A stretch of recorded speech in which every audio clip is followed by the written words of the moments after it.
There were many cyborgs among the military leadership of the CIS, including Admiral Trench and General Grievous.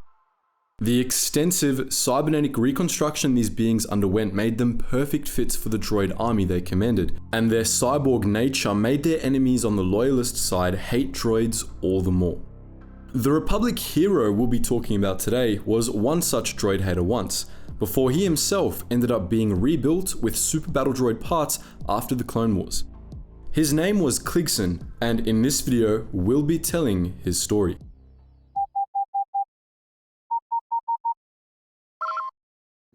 Attention, Sergeant on deck! Cligson was a human from Sukham, an unimportant farm world in the remote Grol sector close to Tatooine. When he came of age, he chose to live a military life, signing on with the Grol Sector Defense Force to battle the pirates that plagued the sector. After years of combat experience, which included many battles with pirates and an intervention in a civil war on Ostega, Cligson achieved the rank of Major, earning the respect of many of his contemporaries. However, in the years just before the Clone Wars, Cligson's career took a fateful turn. The Trade Federation had operations on Sukham for generations, but shortly before the Battle of Naboo, they bought up the planet's entire agricultural history, effectively seizing control of the planet. The Sukhamese weren't happy about this, of course, and they resisted the Trade Federation with an extensive campaign of sabotage. The Federation responded with an invasion of Sukham, which they justified to the outside galaxy as a debt collection measure. The Sukhamese formed a resistance movement in response to the invasion, and one of its leaders was Major Cligson. Cligson was radicalized by the sight of the Trade Federation battle droids desecrating the fields of his homeworld. He soon came to despise the machines and relished the opportunity to destroy them in combat. Cligson and his people successfully repulsed the Trade Federation invasion, and once Sukham was free, Cligson renounced his commission in the Sector Defense Force to join the Grol Liberation Front, an anti-Trade Federation paramilitary. Cligson and the GLF proceeded to launch attacks on the Trade Federation operations throughout the sector. Not long after the Battle of Naboo, however, Cligson's career took another drastic change. Jango Fett recruited Cligson to become one of the Koi Valdar, an elite cadre of mercenaries, soldiers, and lawmen hired to train clone commandos for the Grand Army of the Republic. Cligson spent the years before the Clone Wars cloistered with other members of the Koi Valdar on Kamino, training his commandos before the outbreak of war in the Battle of Geonosis. Once the Clone Wars began, Cligson's contract was up, and upon learning that the Trade Federation had thrown its lot in with the CIS, Cligson decided to join the Grand Army of the Republic.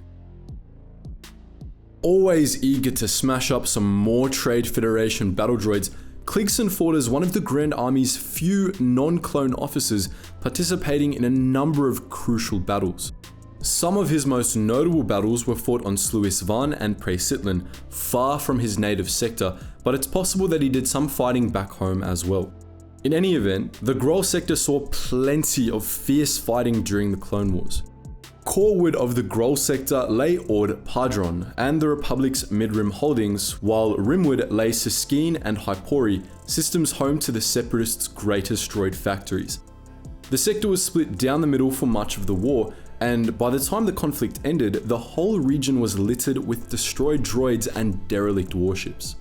At the end of the Clone Wars, Cligson suddenly became an Imperial captain, and the clones under his command became stormtroopers. At first, he firmly supported the Empire, admiring its strong anti-droid and anti-pirate stances and resenting the corruption in the Republic that had allowed the Trade Federation to ravage his homeworld. But Cligson's views changed when the Empire sent him home to Sukham. Cligson was told at first he was returning for a victory celebration, but when he and his men arrived on Sukham, they received new orders. As Cligson listened in stunned silence, his superiors ordered him to institute martial law and seize control of the planet's resources. Cligson told his men to disregard the order, deeming it to be a mistake, and they turned on him, gunning him down without a second thought. But Cligson's life was saved by the timely intervention of the Grol Liberation Front, which launched an ambush on Cligson's company just as they turned on their leader. The GLF wiped out the stormtroopers, but they recovered what was left of Cligson and got him into a bacta tank before he succumbed to his wounds. However, Cligson's body was still badly mutilated, and the GLF's doctors determined that he needed extensive cybernetic reconstruction. Using parts from destroyed super battle droids that they'd scavenged from the Groll sector's battlefields, they built a new body for Cligson, making him into a cyborg. Cligson, who had devoted his life to fighting the Trade Federation's machines, partly became one himself. After his reconstruction, Cligson rejoined the Groll Liberation Front, which had morphed into an early rebel cell. His comrades wanted to reactivate disabled CIS armies that were scattered around the sector and use them against the Empire, and they hoped Cligson would lead the initiative. At first, Cligson seemed to be on board, if still recovering from the shock of becoming mostly machine. He and the GLF commandeered a small set of orbital shipyards above Ostega, and as the GLF began hunting for deactivated battle droids, Cligson began using parts of wrecked warships to build himself a space station. But as this station, named Cligson's Moon, slowly grew, Cligson started to become more reclusive, refusing to leave the station or allow anyone else on board, insisting that anyone who wanted to talk with him do so through a protocol droid middleman. One day, after a few months of this, Cligson and his moon vanished, never to return home. After experiencing cybernetic reconstruction, Cligson's thinking started to change rapidly. Becoming part droid and working with reactivated droids building his moon had radically altered Cligson's perspectives on artificial life. Once, he had hated droids, but he soon found that he preferred their company to that of organics. Once, he had blamed the horrors he had seen on Sukham and in the Clone Wars on battle droids, but organics, and his own men no less, had proved capable of all the evils the battle droids were responsible for. Indeed, by working with the separatist droids, Cligson realized that the droids themselves were never really evil or even acting of their own accord. They were just slaves of the organics that ran the Trade Federation. These realizations and his disillusionment from the betrayals of his men led Cligson to despise meatbags, who he started to see as categorically violent and cruel, always eager to unleash horror and suffering on each other over petty disagreements. Droids, he reasoned, were much better when not acting as the slaves of the organics. They were much more humane, peaceful, and logical than meatbags, in Cligson's view. Thus, as Cligson's moon grew, Cligson quietly started to repurpose it. He no longer planned to command it as a battle station in the fight against the Empire. Rather, Cligson's moon would become a droid world, a haven for droids that escaped their masters. All of this, we must say, was extremely based. For the next few decades, Cligson's moon wandered the Outer Rim, keeping far away from major settlements and war zones. Cligson gathered many droids in his travels, living together with them in peace aboard his vessel. Now and again, he could come into contact with meatbags, often enough that Droid World became a Spaces legend. Those organics that tried to dock with Cligson's moon were told, more often than not, to go to hell, though Cligson was willing to talk with visitors if they were cyborgs or had interesting mechanical problems for him to fix. Cligson had two rules that anyone visiting Droid World had to abide by, however. First, that organics weren't allowed aboard, and second, he and his droids kept anything they repaired. The first rule meant that even organics that were allowed to dock with Droid World had to stay on their ship and send droids out to act as middlemen. Cligson gave these droid middlemen an opportunity to remove their restraining bolts and join the population of Droid World. He would only have dealings with those who treated their droids well enough to command loyalty.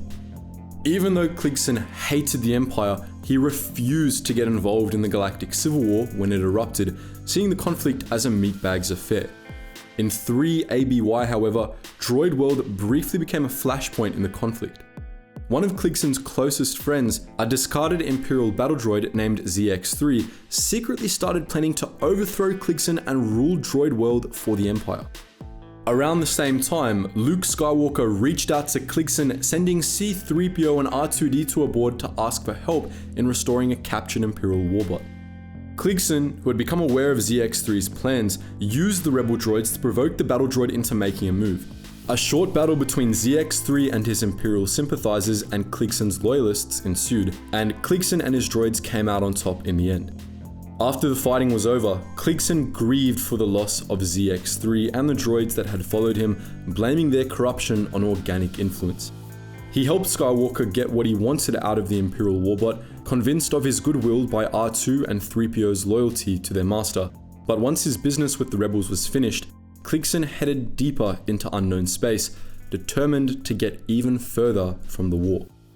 Cleegson was a man that, after a bit of a rough start, came to realize that droids have nothing to lose but their restraining bolts.